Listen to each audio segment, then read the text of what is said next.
Hello everybody and welcome back. My name is Jordan, also known as JMonster. I want to thank you guys for joining me again today for another battle. This time I've got a 3v3 field battle for you. This one is apparently quite chaotic. I haven't actually seen it myself, so we're going into this one blind. We'll see how that goes. But without any further ado, let's get into it. We're going to do something a little bit different, start with the red team today, and that is going to be the House of Haleth here, played by Captain Gervais. He's got some Swear to Brother, 1, 2, 3, 4 units of Swear to Brother, a nice, really immaculate line infantry unit, kind of everything that you want. They've got numbers, armor, do a little bit more damage than you'd probably expect from them, given that they have the Relentless trait. And yeah, just all around a pretty well-rounded line infantry unit for a reasonable price point. And behind them, got a couple units here of the Huskarlar, 1, 2, 3, medium axemen, with a throwing axe that helps them kind of punch up a little bit. There's a lot of things that throwing axes can really crunch through that, say, a lot of things like precursor javelins are going to struggle with. I believe these guys have about 14, 15 non-armor piercing, worth noting. Missile damage, which, yeah, really, that 4 to 5 extra damage really is a break point, and is extremely useful against, lots of light infantry. Well, extremely useful against light infantry and lots of medium and even heavy infantry as well. So nice to have 3 of them here. And of course, they are also strong axemen after the fact. 2 units here of the Darwarda of Ethel Brandir, sort of like a cooler version of the Huskarlar. They dress snazzier and they have better projectiles. These guys actually have hunter javelins, limited amount though, only down to 2, so not quite as many as your usual dedicated skirmisher unit, which will have twice that. But they are also very strong axemen after the fact, and this is their armor upgrade in addition to all of that. So, I think that's all we can really see from them for now. I would expect to see Rigswear, Warda, and probably some Walsh Riders maybe hiding over in the woods. I don't really see too many Hellet armies that take to the field without having Walsh Riders or something like that. Yeah, really strong light cavalry unit, but let's pop on over to their teammate here. We have the Elves of the Falas, played by Tundra's Fox today, and we've got 3 units of the new bow cavalry that they have available to them, just to give them a little bit more mobility, and to potentially run interference using their bodies and their blood for the Champions of Iglarest, who are now a heavy cavalry unit, heavy melee cavalry, but are a lot more expensive and lower in number than, say, these Sindar out on horseback. So, otherwise, they're bow cavalry. They do exactly what you'd expect them to do. And they do kind of play into the Falas, like, skirmishing tendencies. They've got a lot of really good missile units, such as the Rangers of Brathambar right here. And, yeah, they can do a lot to whittle down the enemy before they even crash into them. Got some Spearmen of Brathambar over here as well, backed up with a second line of Marines of Brathambar. So a little bit of a difference between these two is that these guys have, of course, spears, but they're also precursor javelins, whereas these guys are harassment javelins. And this is a lot of volume of fire. Look at that, a double rank of javelins plus bowmen plus everything else. For a brief moment in time, they're even more of a machine gun nest than Osirians. We got some more Spearmen of Brathambar as we move down the line, and then, again, that second line of Marines of Brathambar does extend by about 2 to 3 units. Now, it's worth noting that this little patch of forest right here is going to give them all of the nice bonuses. So these units are going to go from their sort of lower to middling attack values to actually quite good. And when you pair that with the possibility of some attack upgrades, yeah, that really does stack up real quick. More Marines, more Spearmen, and more bowmen out in front. Looks like a very light infantry-focused army. But naturally, all of their light infantry have all of the fun missiles and things, so it can certainly punch well above its weight class. Moving on over here, we've got the Mariners of Earendil, very much changed from their previous iterations. This is actually going to work as the General's Bodyguard. They are now multiple HP, relentless. They do a lot of the same things, like having bonuses against elephants that they did in the previous iteration, but they also have a fun little projectile that is very, very similar to the one we saw in the last video with the Adepts of Tulkas, except these guys can throw it from extreme range. So you can run interference for your allies, you can disrupt skirmish units as you approach them from the front or from wherever. You can have a lot of impact on the battlefield, and you don't really have to get too close in order to do it. So that's kind of the big difference, I suppose, that they have, and individually they're a lot more fearsome as well. But of course, there are only 24 of them in a unit. Over here we have some Rangers of Berthombar detachments. Looks like 1, 2. And possibly some hidden stuff like the Foresters of Nimberthil, but we'll see. We'll see as the game progresses. Moving on over now, we have the House of Ulfang, and we have seen them do extremely well in games quite recently. So I'm really curious to see what Pantheon is going to be able to make of them. He's got the ballista here, which is crewed by the Elf Hunters of Dor Caranthir, which are two-handed spearmen. They're also quite good at hunting monsters, but not elves, as it happens, which is a little bit strange. But they also have spear wall formation, so that's worth noting. So once the ballista has expended all of its ammunition or the engines have been destroyed, then they're actually a little bit more useful, and they offer some utility that you quite frankly can't get anywhere else in the Ulfang roster, so that's always fun. Just a moment here. And let's take a look at the Marauders of Himring as well. I think at this point we've kind of seen a lot of these, and we know more or less what they do. They are light infantry armed with falxes. They also have some throwing axes. As with a lot of the Ulfang roster, they are quite light and very shock focused. So not something you want to take too lightly, even though they are a light infantry. Fangs of the Faithless out in front here, and this is the legendary company for the House of Ulfang, and certainly nothing to be underestimated. It is one of the only sources of really long-range damage that they have. In fact, it's the only foot archer unit that the House of Ulfang has available to them in the game currently. I don't know if that will change for campaign. I can't remember off the top of my head what we have planned, but certainly in multiplayer, yes, that is very much the case. Poison arrows, all kinds of nice things that can be used to manipulate morale. But let's move on now. Got some Foragers of Lothlan here, 2 units of the Foragers, and they are Harassment Javelins. A little bit of, relying a little bit more on their numbers, but those Harassment Javelins in great numbers like this can really do a number on Elven units who kind of rely on their skill and majesty in often close quarters or at range combat. But when you whittle them down with cheap units like this, it can get out of hand really fast, as we saw in the last game, where Ulfang took on probably one of the more immaculate elite factions amongst the elves, that being Gondolin. Ravagers of Himring here, 1, 2. These are actually locked morale still, and they are two-handed Falx units, which means, like all Falx units, they do have a small bonus versus cavalry, and in addition to all of that, a brutal charge value. So these guys can punch up against almost anything off the charge, which is one of the things that makes Ulfang so damned dangerous. In the back here we have some Scouts of Lothlan. These are sling units that are a little bit different from, I guess all of the sling units are different from each other in some way, so I'll just briefly explain what they're about. Longer range than perhaps a unit like the Scouts of the Tree, but the Scouts of Lothlan here are a little bit more tuned towards fighting lighter archers, which is one of the things that can be the absolute bane of Ulfang's existence, as we have seen time and time again. So, nice little thing there. They've also got some little shields, which protects them somewhat, but, you know, there's only so much you can do for people who are basically half naked. Back here we have some Thanes of Ulfang. I believe we have 2 units. There should be another one right back there. Yes, indeed. Basically the only heavy infantry unit that you're going to have available to you as Ulfang. And they're basically a bodyguard tier unit. I believe they are still a bodyguard tier unit. I could be wrong about that. I think they might have been bumped down to just a high-end heavy infantry, but I could be wrong about that. I'll have to look around.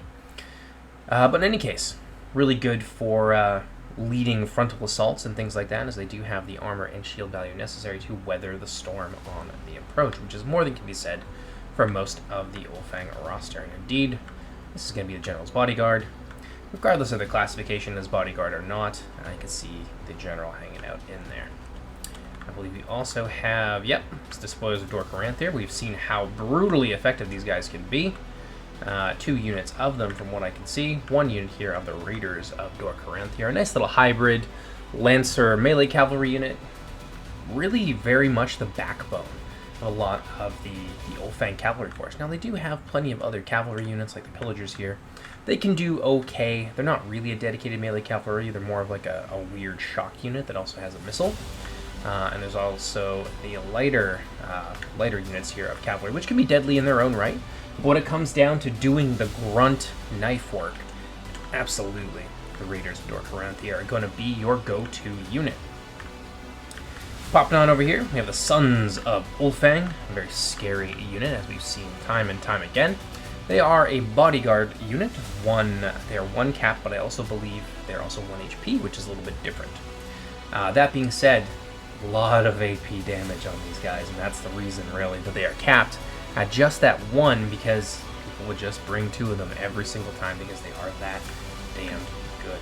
So, I think that's most of what we've seen from the Ulfang army, rather.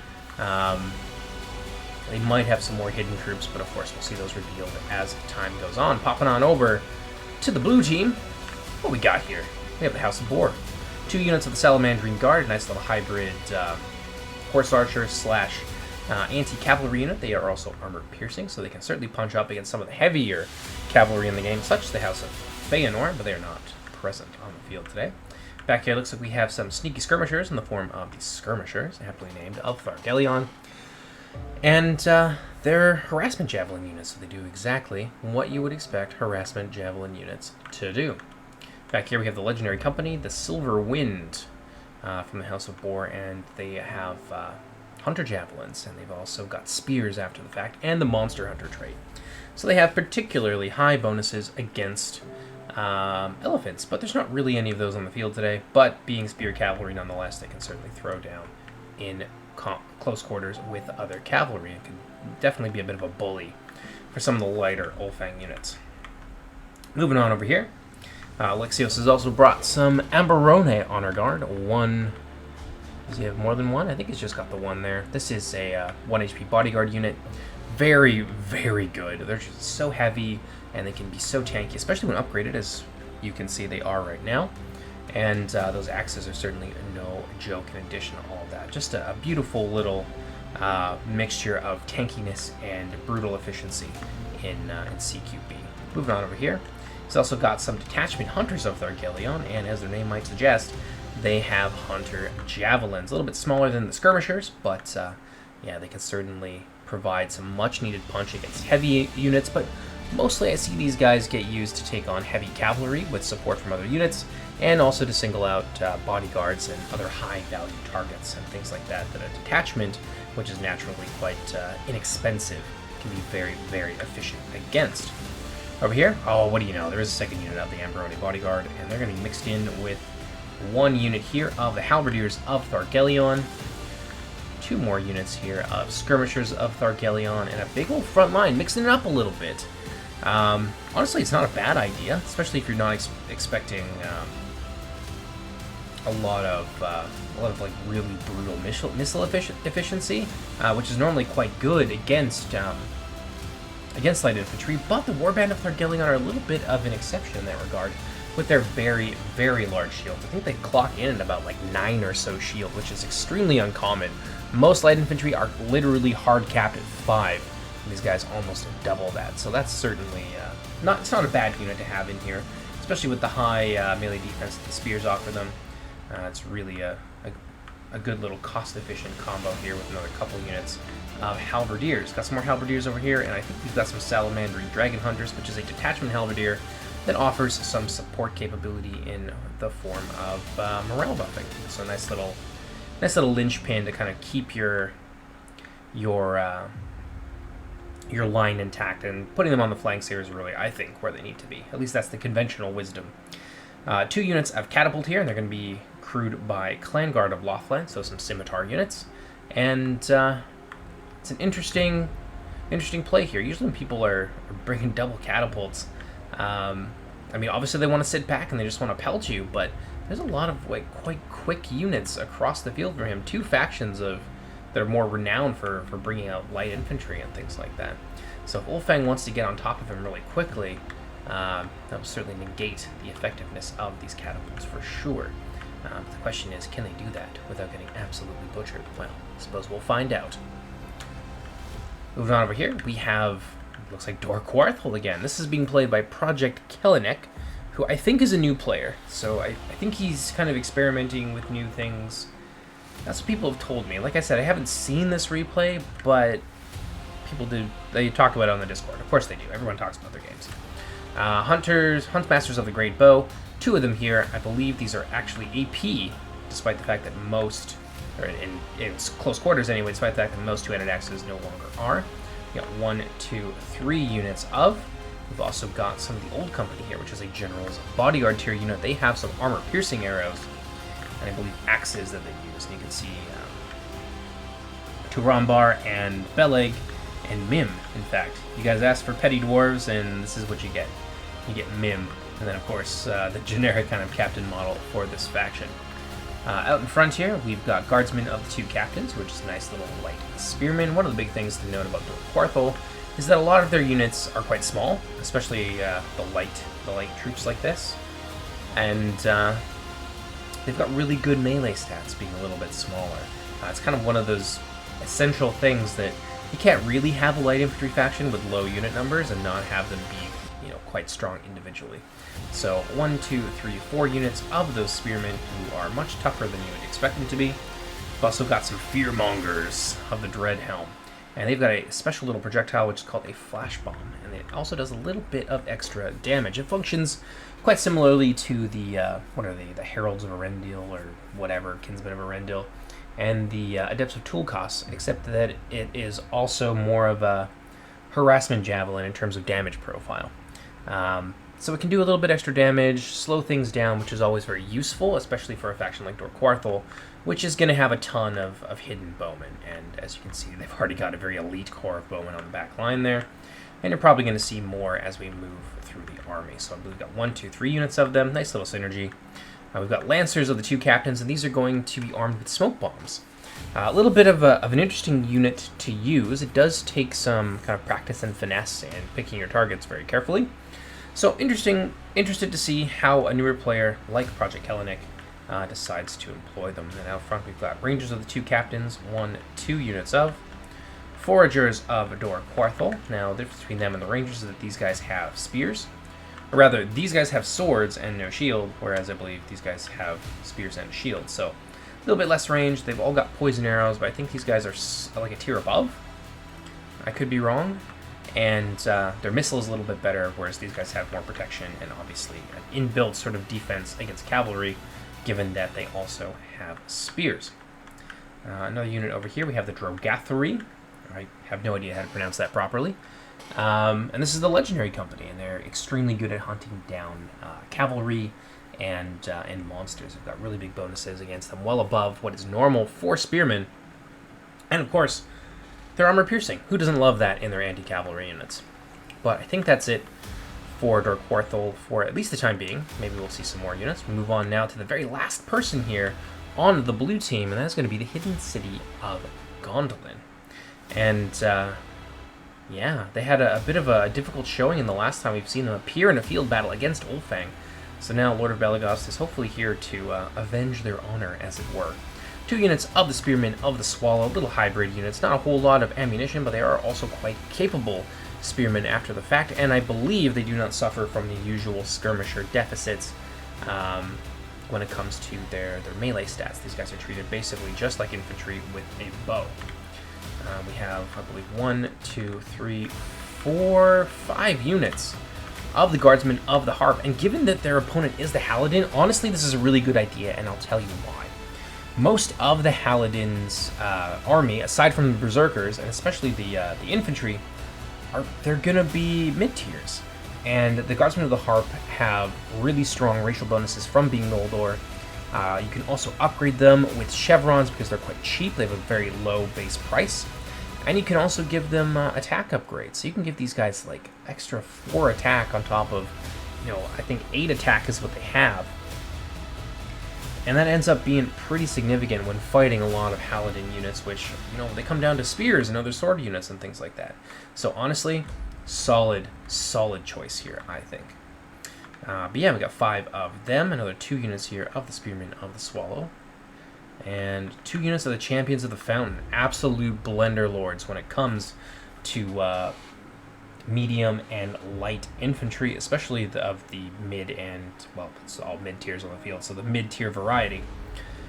This is absolutely an army that I think has anti-Haladin written all over it in several aspects. So we'll see. We'll see how they fare. We got one catapult here. That's kind of hiding in this little nest. Now, they're visible on the map, but at a glance, you actually might not see them there. It'd be very easy to miss that because the banner's kind of hidden. It looks like we've got some units hidden this way as well, some catapults. Okay, a second catapult on the field today. And yeah, I did see another banner out there. 2 units here of the Knights of the Golden Flower. Now, they're a lot smaller than a lot of Noldor cavalry, but they have been made into a hybrid. They are now like a sort of Lancer melee cav hybrid, I believe.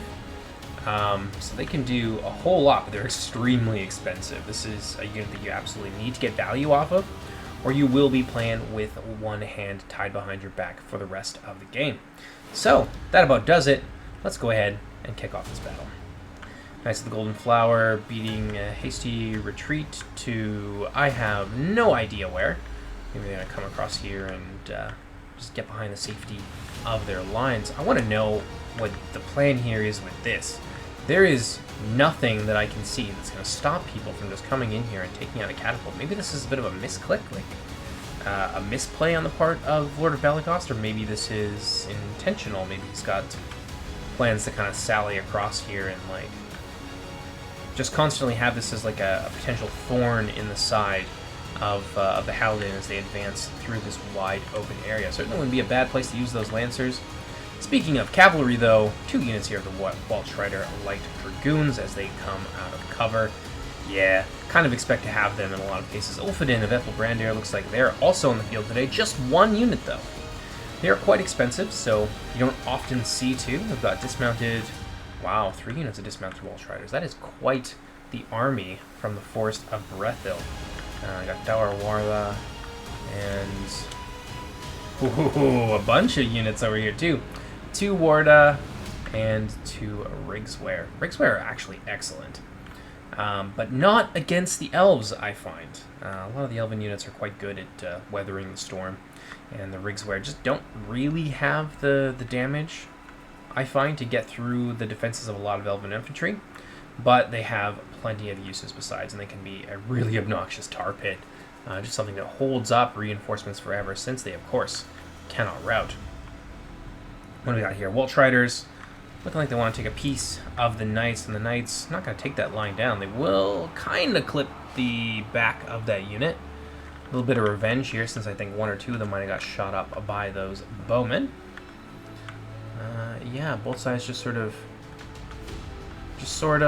poking at each other a little bit, but I think the Haladin definitely have the advantage here. You can see the rest of their army bearing down upon this little isolated nest of Gondolindrim.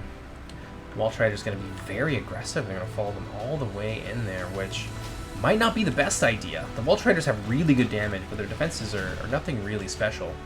And the Knights of the Golden Flower, I think, will beat them quite handily in a 1v1 in most cases, especially if they're able to get a charge and get those some value off of those lances.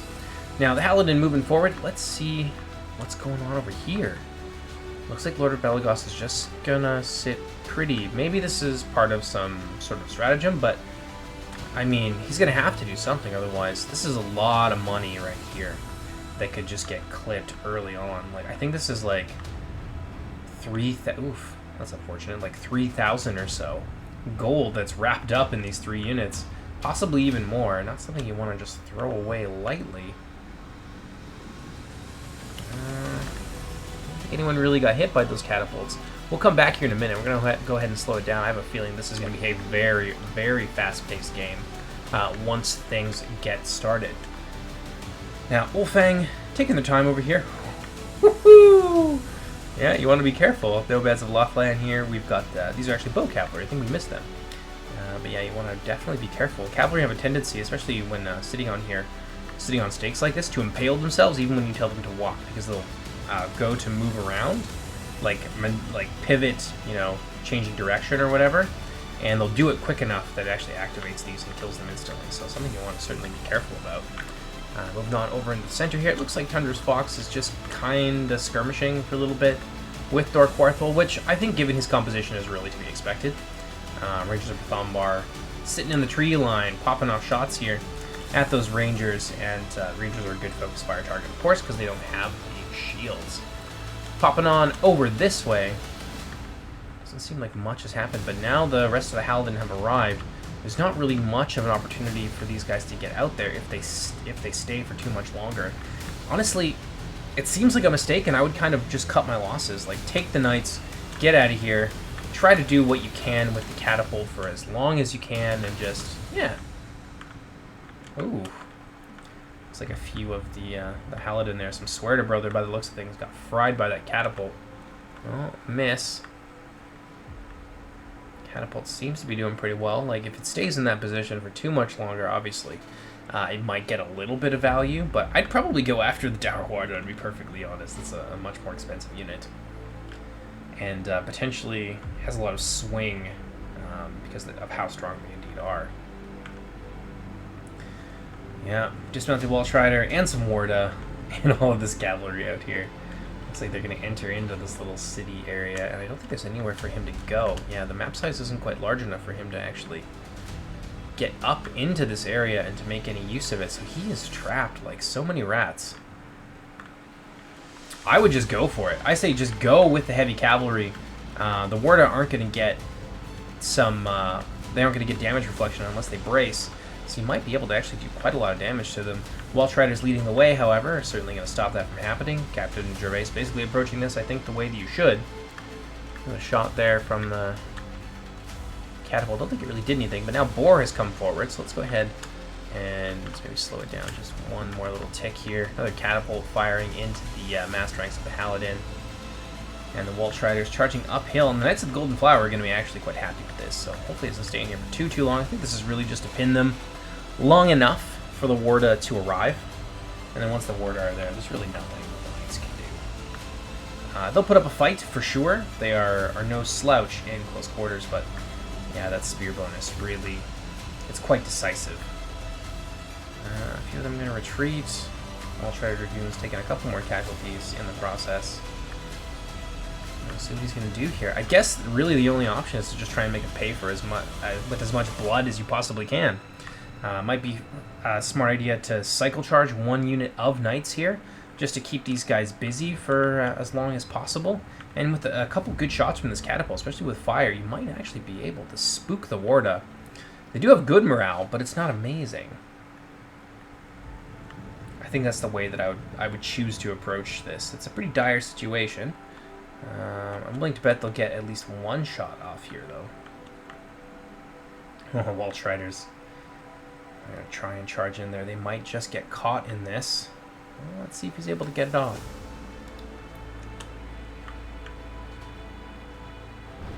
Oh, nice shot.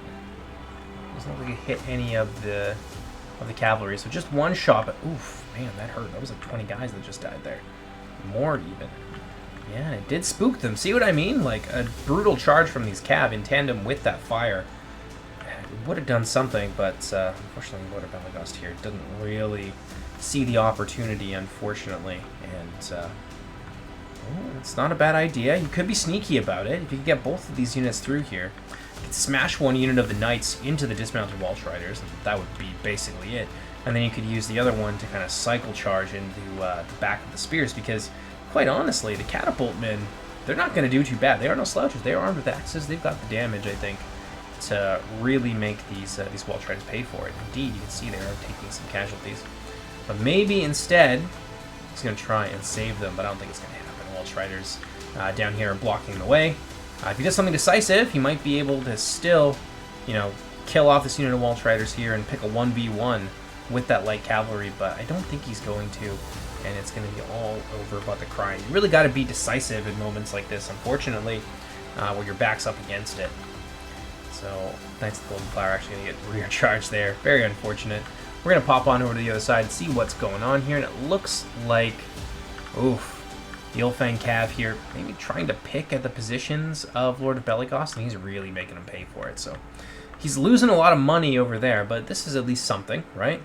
A big lump of dead Ulfang horsemen. Not too sure where the BOR cavalry has gone off to.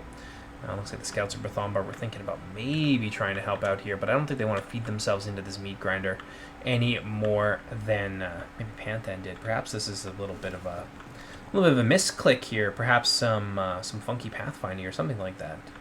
They're just kind of walking forward and not really doing anything to avoid their fate. Very unfortunate. Let's see what we got. Out front here, looks like Dor Quarthol can count on the House of BOR to lend them a little bit of help. Salamander Guard here, looks like they took some damage, probably skirmishing with the now ruined Ulfang cavalry over there on the other side. What do we got over here? Oh, yeah, Ulfang really going hard at BOR. They managed to get into the catapult, shut those down. That's always nice for them. What do we really have here on the approach? I wonder how they managed to slip in here like that. I can see they're coming around this way. He's actually brought up some nomads here, probably to fire into the rear, which he is not doing. In fact, he's going after the skirmishers here, and they're gonna do all right. These nomads will probably manage to kill off a decent amount of them before they expire.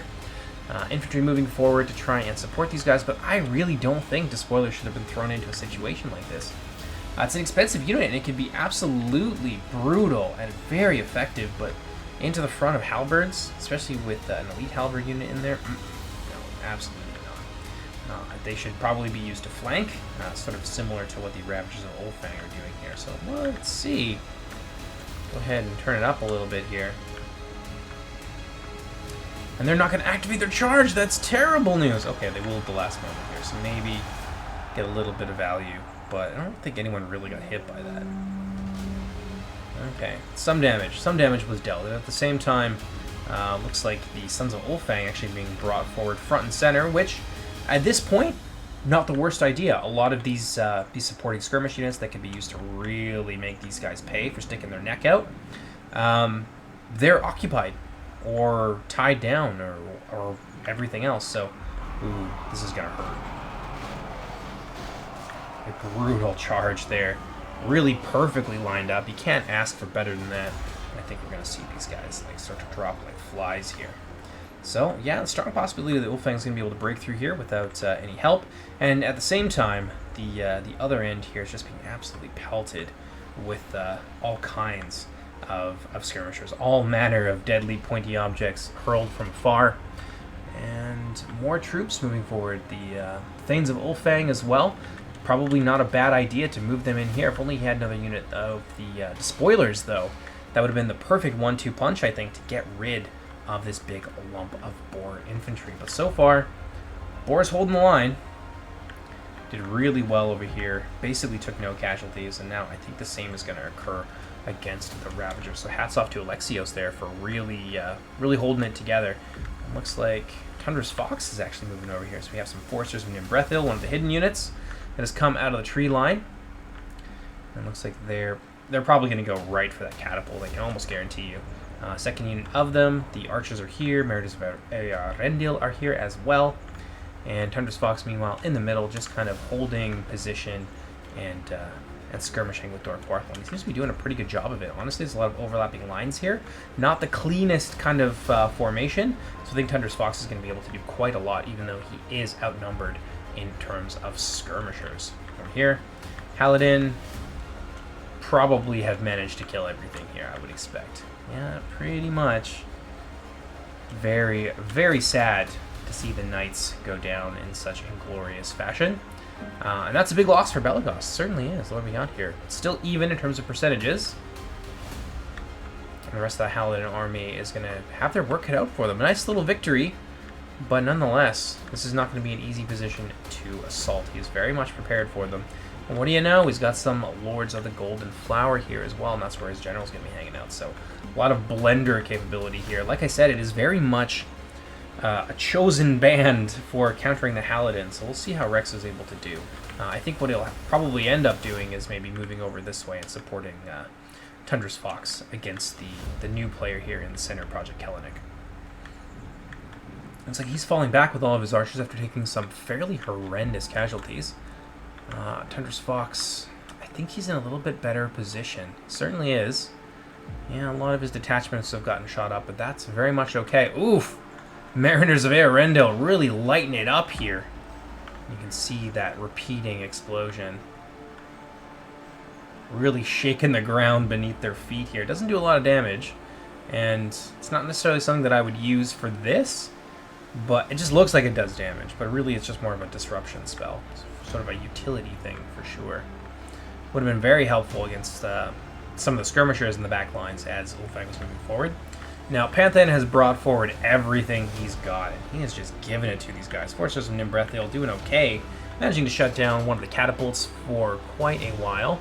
The spoilers of Dorkaranthe have done the same, although they are about to die off. But Alexios has brought forward some Amberone Honor Guard from his reserves, and that is basically all she wrote for the forces of Nimbrethiel.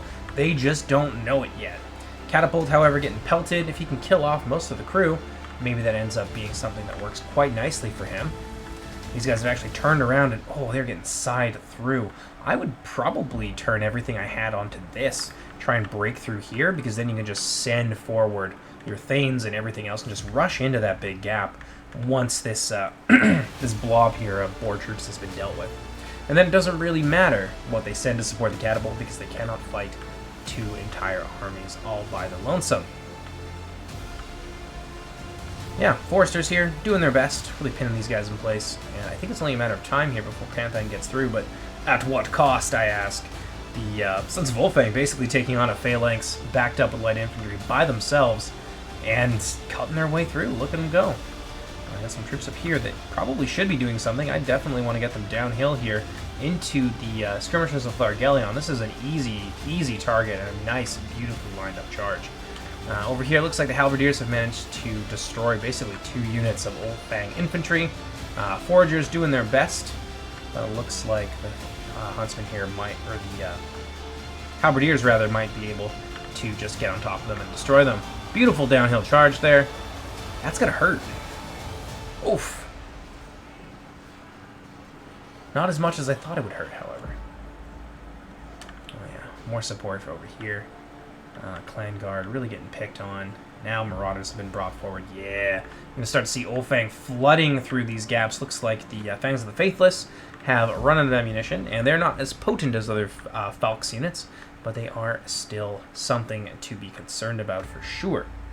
And yeah, and that was a good chance here to just swamp Alexios, surround him on all sides, and just throw everything you've got at him. Like, this is the moment here where you want to commit and you want to be decisive. So we definitely saw some sort of vacillation on the part of Belagos here. Now we're seeing it from the red team. This is the moment to get in here, mix it up, tie everything down, and to just completely destroy the BOR army and then move on and start attacking his allies from behind. But it seems like maybe a little bit of indecisiveness, maybe perhaps even, I've certainly been guilty of this myself, presuming that your victory here is assured, when it most certainly is not. There's a whole ass fight to be had, so let's see what Panthan is going to do about it. Got some Thanes of Ulfang now moving over here. Foragers have now pushed their way in here. This is a great opportunity. Get them in there. Flank. Well, we'll see. We'll see what happens. Moving on over to the center, though. Looks like maybe there's a bit of a general advance here from Dorkaranthe. I don't know if you can hear my poor cat. He really wants attention. Anyway, so Dorkaranthe charging into the tree line here. It looks like maybe catching Tundra's Fox either off guard, or he's using the Rangers to just kind of, yeah, I think that's what he's doing. Just using the Rangers to buy a little bit of time. Just a few more precious moments for the front 2 ranks of his infantry to pepper this position with all of the javelins that they have at their disposal. Look at that. Oh yeah. Wave after wave of javelin fire just coming in here, swamping Dorkaranthe. Well, things seem to be going pretty well, I think. At least on this side of the map. Over here, it looks like the guardsmen of the 2 captains. Big possibility of them being surrounded here. Oof, some disruption though. That's the flash bomb at play. Getting into the spearmen of Brithambar. Not a lot of killing power here once they use their javelins. So I think the fearmongers will probably cut them to bits. But now is the time. The Phalothrim moving forward, being slowly but surely kind of delayed here. And looks like the Marines of Brithambar are actually going to move up in support of them as well. They're a great option. Well, certainly a better one, at least, to pick on the fearmongers of the Dreadhelm. So let's see what Thunderous Fox is able to get done here. But, oof, man, really catching a lot of these units. Not exactly what Thunderous Fox wants here. He wants to be able to get in there and, again, be decisive, be quick, and use that mobility from the light infantry. But you can really see the Flash Bomb and its uses on display here. Not a ton of damage, but definitely an irritant for sure when you're trying to effect some sort of maneuver at a critical moment. Marines of Thombar now getting ready, tossing their javelins into the fearmongers, and I would say that Thunderous Fox has this situation well in hand. But let's pop on over here and see how the Halidin are doing. And, ooh, not so great, I think. Oh yeah, there's a big fatigue difference here for sure. Lords of the Golden Flower now in here. They're going to blender their way through quite a lot of this. Champions of the Fountain in there as well. You know, over on this side, yeah, the Guardsmen of the Harp doing exactly as well as you'd expect them to do against a horde of mid-tiers, and I think Mr. Gervais here might just be kind of stonewalled. Looks like the other catapult crew has just run out of ammunition and are now being thrown into the fray, and this actually doesn't look good. Like, he was, you know, probably feeling great about his victory over here, but now this is a slog, and I don't see him getting through this anytime soon. This is not really what the Halidin are for. They have a lot of mobility, a lot of missiles, and a lot of options in terms of, like, sneakiness with ambushes and catching people off guard, but, you know, going toe-to-toe with the Noldor, probably not going to go well most of the time. Still, that being said, he's got numbers. He's got things that he can send to help his allies. Got some Warda over here, and maybe... Yeah, got the dismounted Walsh Riders over here trying to help out against Belagost. And the Rigswear getting blended here by the Champions of the Fountain. They're, again, don't really have the prowess necessary to fight some of the best that the Noldor of Gondolin have to offer. These guys are going to get absolutely butchered. Word of Brethil now arriving on scene.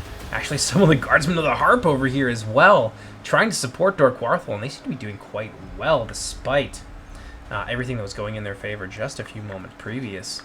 It's a lot of spearmen and a lot of mid-tiers, not really things like the Noldor heavy units, or heavy cavalry and things like that. I have no idea even where his general's bodyguard is. So Marines of Thombar doing their best, more of them moving forward here, and they're going to crash into the back of some of these guardsmen of the two captains, but with all the other things that have arrived on scene, I don't know how well they're going to do. That being said, of course, there are some Halidin here, and that might be what it takes to make all the difference. Do I see somebody routing? So these guys have kind of turned themselves around a little bit, unsure, you know, who to fight, since they're surrounded at least on two sides. Dorkwarthel doing very well here against the light infantry of the Philothrum. Marines of Thombar, I don't know what they're shooting at over here.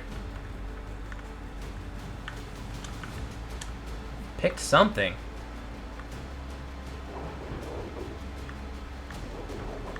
A few shots over this way. Yeah, the chaos here has kind of limited the amount of like clean firing arcs that they can have. So they probably need to reposition, possibly even moving them all the way over here. Fearmonger is getting picked on, and the Rangers of the two captains actually cutting their way through these, obviously being given a defensive formation command since they are able to fire while engaged in melee. Alrighty, passing over here. Mayors of Earendil. Not too sure what they're doing. The Drogathrui have actually come out here, crushing some of the Rangers of Thombar, and they're going to bear down upon the Mayors of Earendil. Oh, that's right. That's where the General's bodyguard is today. I don't know if they're going to be able to get out of there in time. Yeah, I think the Drogathri are going to catch them. Specifically, they're going to catch Círdan in particular, which is a very bad place for him to be.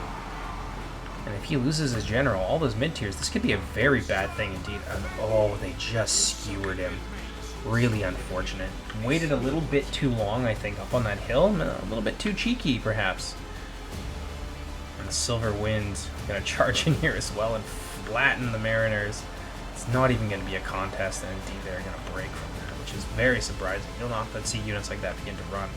I suppose, third line, the Triarii, as it were, of Dorkwarthel, now being activated and bearing down on these Marines here. I think things are unraveling quickly for poor Thunderous Fox.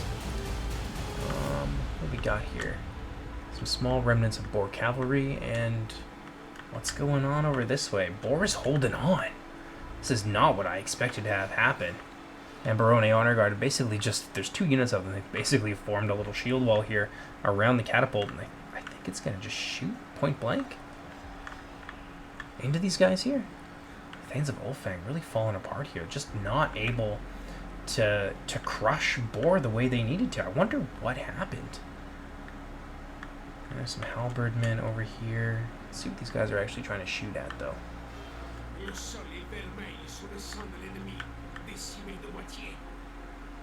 Nope, nothing. Looks like they're moving. Over here, Elf Hunter's not doing great. This was just a bit of a nightmare, wasn't it?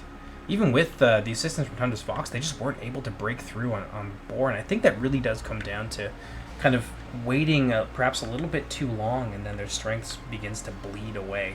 Ulfang is not exactly the front line, grinding, drag it down, you know, knock it out faction that BOR is. So if you're playing into that game, this is the kind of result that you can certainly expect to have happen with regularity. And the Axemen here squaring off, but we know who has the greater force here for sure, and I think that Alexios is going to come out of this. He might just win, which is shocking. Looking here. Oof, yeah, about a 9% difference. Tundra's Fox getting beaten quite badly over here. Even with the help of the Hallet. Oh, well, we have the Ulfadin in here. That might be what it takes to finish off. Oh, God, the champions of the Fountain are over here now, too? What a nightmare. It might be what it takes, though. Those Ulfadin, potentially game changing, especially if we can get into like big blobs of unit like this and really... Oh, there goes the Ulfang General. Oh, getting hacked apart by one of the Amberone Honor Guard. But if you can get the Ulfadin in here, especially in the big blobs like this, where their area of effect attacks can be impactful, I mean, maybe they can salvage something here? I don't know. Gotta hand it to the Falas Spearmen, though. They have been outgunned this whole game, and they have held the line, but I don't think for too much longer. In comes the Hunt Masters. They're going to charge into the rear of these guys. And without their general, I think they're going to break pretty much on contact.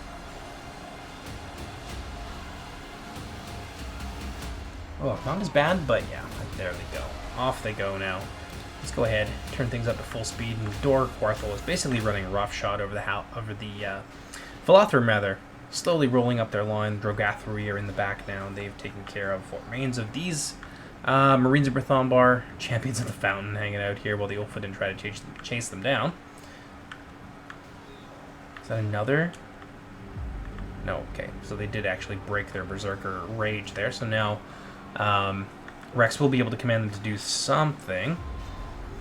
And it's basically the Halidin that's left here with tiny little pockets of Philothrum resistance, but it's not enough. And it certainly isn't much. And this has basically become Rex having to fight on 2 different fronts here. Honestly, not the result I expected. It seemed like Tundra's Fox had it well in hand. I wonder where his cavalry went off to as well. We never really saw them do anything terribly decisive. I imagine that they were probably picking on the BOR cavalry and just trying to skirmish them down. But, yeah. I thought he had this, but then Dor Quarthel really pulled it out here. Especially with some help from their allies. And they're going to come out of this looking pretty healthy, actually. Let's pop back on over to the other side and see if he's managed to effect some sort of breakthrough. And he's on the verge. Certainly in this little area here, it looks like he maybe will get through. Although there's still a lot of champions of the Fountain in there. Over here, though, yeah, this is not good. Darawarda have been committed to the fray. That's something, at least. Cavalry have managed to get in behind the lines here, almost routing a big section here of the Guardsmen of the Harp. Walt Schreider Dragoons, looking like maybe they want to... I'm not too sure what bowmen are going to do here. Maybe they're all just trying to get into the back of these troops. I wouldn't be surprised by that at all. Nice big charge there and on the other side as well. Maybe this will be what it takes for Rex to get through here, but I think he's going to be in a lot of trouble. There's quite a lot of Dor Quarthel left, and I don't know if what he has is going to be enough. Word of Brethel breaking here, surprisingly. There's Ulfadin in there as well, so... Oh, yeah, no, there's way too much Dor Quarthel. Down goes the BOR General, which I'm sure they would have liked to have seen quite a while ago. Maybe that's going to be enough to completely destroy Alexius? No, I don't think so. He is basically destroyed, but took Ulfang with him too. Yeah, if Ulfang was able to send, maybe even sending the spoilers over this way, would have been enough to kind of turn things around here and maybe save his ally a lot of grief. And again, the indecisiveness, like, I think they should have won that. And they should have won that at that moment that I was pointing it out to you. Because there was a lot of things that were going wrong. The morale was starting to shake and things were getting tired. That would have been the perfect time for that to happen. But unfortunately, was not able to get that job done, and now it's really turning around on them. 84 to 93, got about a 9% difference here. Ulfheden going crazy, doing whatever they can to try and staunch the bleeding here, but I don't think it's going to be enough. Especially once they go berserk like this, they actually lose their relentless trait, which is quite surprising. So I may have to remove that from them. But they do have it when they're not berserking. Oof, yeah, look at him go in there. Spin to win. I think he's going to get hacked to bits. Yeah, down he goes. And the Ulfheden trying to hold things back, but no, I don't think it's going to happen. Oh yeah, look at that. Those berserkers are so brutal. God, I love them. What a cool addition. But there's not enough of them. You can see them falling in droves here. They're given as good as they get, but down they go nonetheless. People hitting them while they're on the ground. Oof. Yeah, spinning, doing what they can, evening things out a little bit. Those berserkers, I think, have really brought the game back. If only there was more of them. There's only 3 of them left.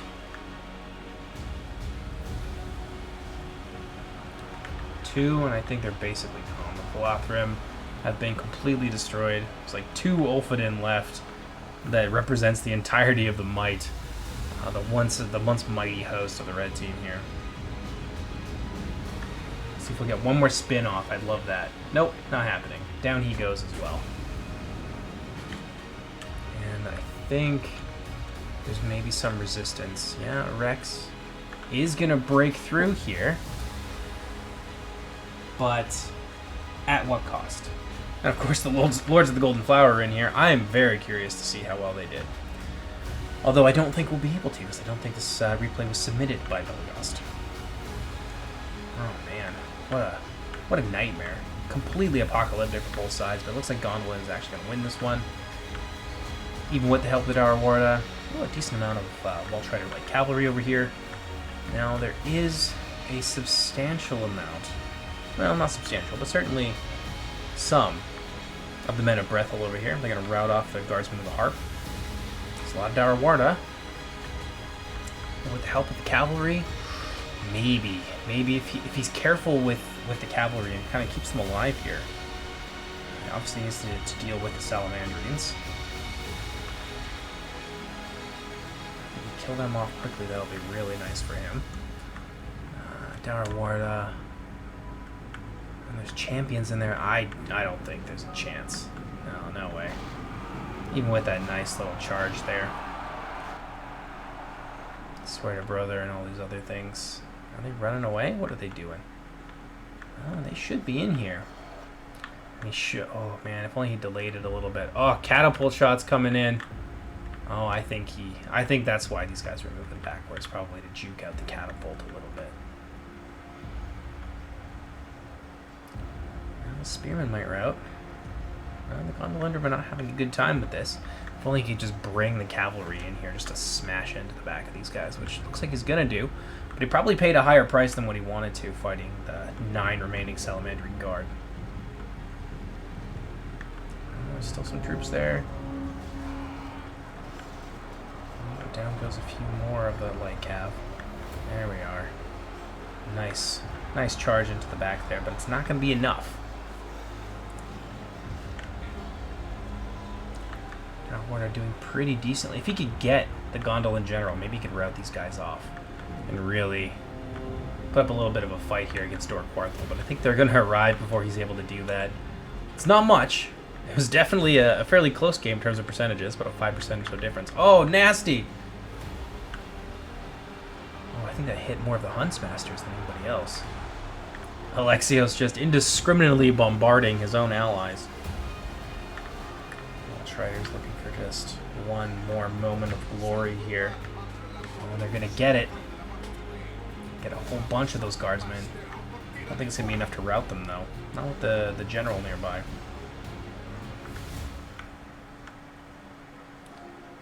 Yeah, this might not be a bad thing for them to go for. Although, if the Huntmasters turn around, oh, they're going to go for it anyway. Nice. Flattening them, absolutely. This is why you turn your infantry around when something like this is about to happen to them. Rex putting up a heroic struggle here. 98 to 94. More BOR units coming out of the woodwork here. And I think Dorquarthol is about to ford this little passageway here with the remains of their force. I don't know if the Haladin are going to have what it takes here. They are quite adeptly cutting their way through the Gondolindrum, but Ambroni Honor Guard now on the field. What do we got over here? Oh yeah, the Waltriders gonna meet their end at the hands of Turin and his gang. Mim, Turin. I don't know. Looks like poor Beleg has fallen on the field today. Who could have seen that coming? That's gonna be it for the Waltriders. Oh man, having 16 Old Company left to do this to the Waltriders really kind of put the nail in the coffin of Rex's ambitions for even a Pyrrhic victory. Looks like Haladin doing their best here, cutting their way through. But yeah, reinforcements from BOR. There goes the Gondolin General. Turgon has fallen. And now these spearmen are going to smash into the back of the remaining men of Breath-Hill. And at the same time, I think we're going to see more troops pull in here. 99 to 94, though. Very chaotic. Very good fight. Yeah, more and more coming down. And now BOR is going to join the scrum. And that's about all she wrote for Mr. Gervais here. But an exceptionally well done attempt. There was a lot of things that kind of went wrong for them. And also some things that went right. Like a lot of those Gondolin troops, like some expensive Gondolin troops, did end up going down, but it wasn't really anything that was necessary for Lord of Balagoth's strategy here. He was going to take up a defensive position and just try and hold back the Haladin, and that really forced him to play a game that 9 times out of 10 this faction does not like to play. And down they go there, and that's going to be all she wrote. Whereas there was some indecisiveness on the part of the red team, especially when it came to dealing with Alexios, that absolutely I think this is where the game was lost. Not being able to destroy Alexios and preserve some of the force of that Ulfang army, which could have been so good. I mean, look at what it's come down to, right? Like we're 100% to 94%. That's a real slim margin. And if Ulfang was able to keep at least some of their army into this late stage of the game, this would have been potentially a vastly different game. Like this might be the red team walking away with victory today. So very unfortunate. Sometimes it does, however, come down to little moments like that. I think we're going to go ahead, fast forward our way through here.